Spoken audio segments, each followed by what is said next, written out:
Hello guys, आज के topics के बारे में बात करते हैं। पार्ट 3 के बारे में। इससे पहले हम इस चैप्टर के पार्ट 2 डाल दिए हैं, अब ज़रूर देखिएगा। और उत्तराखंड की परीक्षाओं में केमिस्ट्री से हमारे दैनिक जीवन से संबंधित क्वेश्चन आंसर ही पूछे जाते हैं। कल हमने मरकरी 11वीं साल का प्राथमिक साल जो था, हमने बताया था कि गैल्वेनिक सेल दो प्रकार के होते हैं, जिनमें एक प्राथमिक सेल और द्वितीयक सेल। प्राथमिक सेल का पॉइंट था मरकरी, जो हमें थोड़ा सा रह गया था। मरकरी सेल का आम विद्युत मात्रा की आवश्यकता वाले यंत्र और होते हैं। घड़ी, श्रवण यंत्र इत्यादि में प्रयुक्त किया जाता है। इसे बटन सेल भी कहते हैं।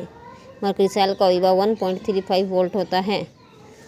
मरकरी सेल पर्यावरण पर नकारात्मक प्रभाव डालता है, इसलिए अब इसे सेल के प्रयोग से परहेज किया जा रहा है। द्वितीयक सेल की बात करें, गैल्वेनिक सेल जिन्हें उपयोग करने के बाद विपरीत दिशा में विद्युत धारा के द्वारा पुनः आवेशित कर फिर से प्रयोग में लाया जा सकता है।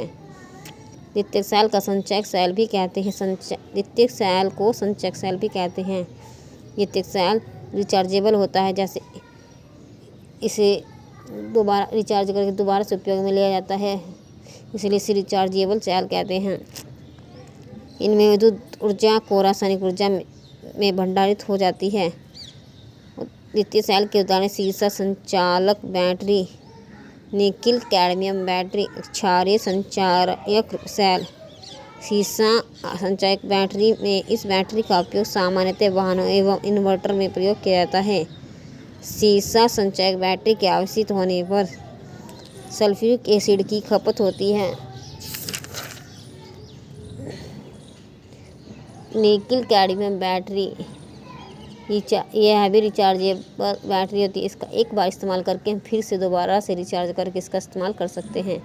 इसका प्रयोग सामान्यतः सेवर, टॉर्च लाइट आदि में करते हैं।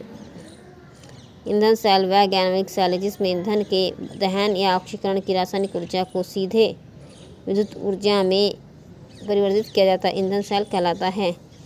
हाइड्रोजन सेल सर्वाधिक ईंधन सेल है,